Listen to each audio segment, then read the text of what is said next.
real talk, real life story, okay? And if you're watching this video, I don't know how many views this video is gonna get, but I know if you're the one watching this video right now, thank you. I know it's gonna reach what's supposed to reach, so I ask that if this video has reached you, please hit the like button, subscribe to the channel if you're new here. Also, I want you to share this. Send this to as many people as you think need to watch this video, okay? Now, about a month ago, because I had to take my time to do all my grieving and get my thoughts together on how I really feel about the situation. But about a month and a half ago, my little homie, who I watched him grow up, we involved ourselves in some street activities together. I had a negative influence on him, even though I wasn't the only one, even though I wasn't the major negative influence in his life. I was one of the people who encouraged him to do bad things at one point. But also, I remember at one point, I was the only person older than him in the hood that was trying to tell him that you should start thinking differently. And older guys who are older than both of us used to be around. They used to be like, man, Juju, shut up. Nobody want to hear that bullshit, right? But my little mans was murdered about a month and a half ago in front of the same building that we grew up in, that we used to stand in front of all the time. He got killed early in the day, broad daylight. And I know about a year and a half ago, I was making a video about how my boy Twin got murdered right in front of the building we all grew up in, right? So I want to talk about manifestation now. Because the other day, as I was thinking about making this video, I remember back in the day, I was talking to my little homie.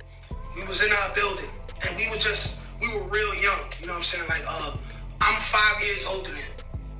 I'm 5 years older than him, so I probably was like 17, he might have been 12. No, I think this conversation happened once I came home from prison. Yeah, this had to have been once I came home from prison, because that's when my mind started thinking about, things beyond the hood. So I came home 19, 20, so he probably was like 15. So this is around the time he first started getting locked up. And I remember talking about ambitions that I had. From young, I always told myself, I'm not going to be on this block forever. I'm going to move out this block. Regardless of what was going on with me, that was always my plans. Fast forward to 2023, I did that. It's been a couple years now. But I remember having this conversation with my little homie. And you know what my little homie said? He said, nigga, you bugging. I love the hood. I ain't never leaving the hood. I'm staying here forever. That's what my little man said to me when he was 15 years old. Now, I remember being shocked at this, because it's like, you're 15. How was your mind made up like this that you just gonna be in the hood? And when I talk about manifestation, it's like this. It's like 15, he told himself, I ain't never gonna leave the hood. So from that point on, subconsciously, he didn't allow his mind to expand. He didn't give himself the option to picture himself doing anything else, being anyone else than who he was. And I think that led to his downfall. Now, as much as it hurts to say, the homie brought this upon himself, unfortunately. Like, we all bring things upon ourselves in our lives and in the streets. It's like, I was younger, I was robbing people, I was beating people up, I was being a thief, I was being a bum, I was being a bully. You know what happened? I got arrested, I did my time. You know what I'm saying? Even though I came home and I still had 1 foot in the streets, 1 foot out, 1 or 2 years in, once I started having kids, I said, okay, I'm not doing this no more. I'm not going to be in prison talking to my kids through a plexiglass, right? So I made a conscious effort to mentally prepare myself. Way before I moved, I was mentally preparing myself to move, right? But when we talk about manifestation and thoughts become things, it's like, I don't know why the little homie at 15, he was already ready to spend the rest of his life in the hood. However long that may be, he didn't know 12 years later he was going to die. However, 12 years later, he was involving him in situations that would lead him to be killed. And And that's exactly what happened to him. You know, and mind you, I could make this video without getting choked up and you know, tearing and stuff, because when he first got killed, that's all I did for 2-3 days straight. I had to grieve, I had to get these emotions out, you know what I'm saying? But I was crying in the last video with my last homie, and I wanted to be straight and direct and very serious, you know, especially because I know my oldest son, he watches my videos. So I make a conscious effort to get positive messages to him in case we don't speak directly because of whatever issues me and his mother may be having at the random time. But it's like, my homie, he made up his mind at 15 that he was never going to leave the hood. And he died at 27, accomplishing his goal of never leaving the hood.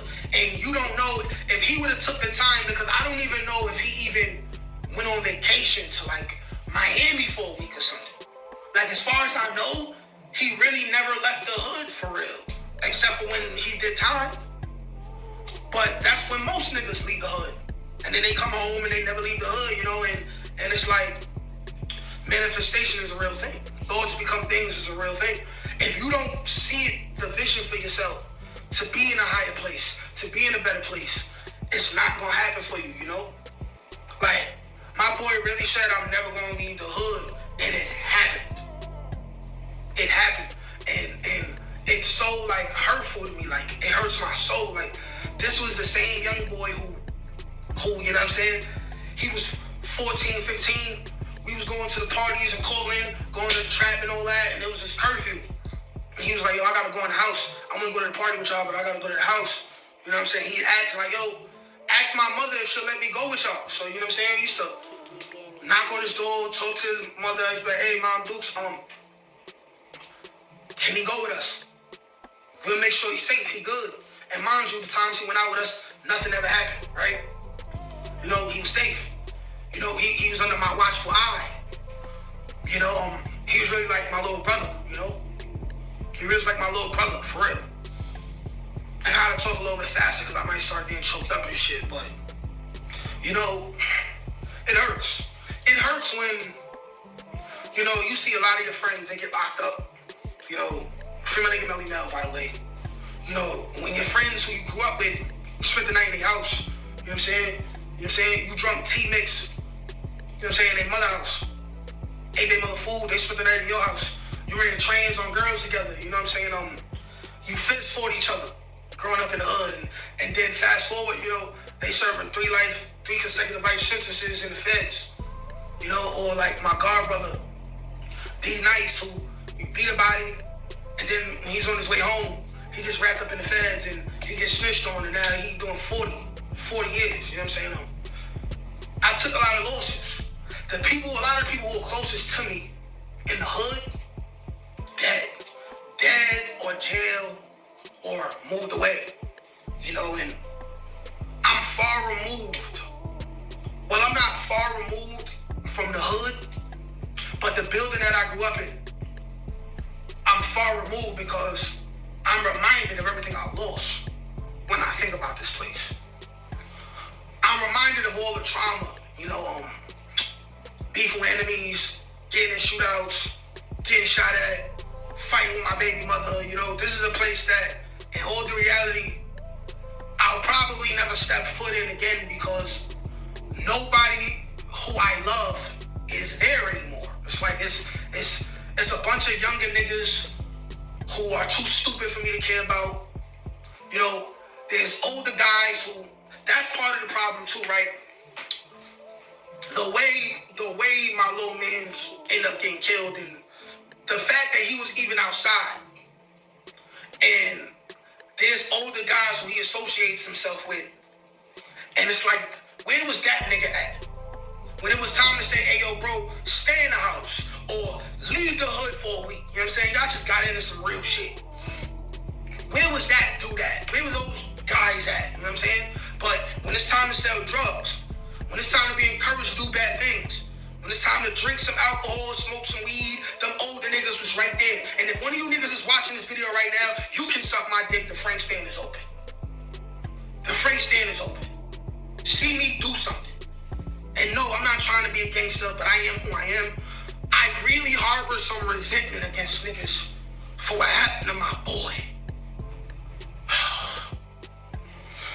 But anyways, like I said, you know, thoughts become things. Thoughts become things. If you got younger people and they getting caught up in all this drill shit and all this trying to be a gangster shit, everybody wakes up at different times. We have to try to be their alarm clock every day. You know, that's a saying that I got from this brother named Dane Calloway on YouTube, who makes totally different content from me, but yeah. Thoughts become things, man. Like, shit, comment, subscribe. Peace. Rest in peace, my niggas, Ellie Hell.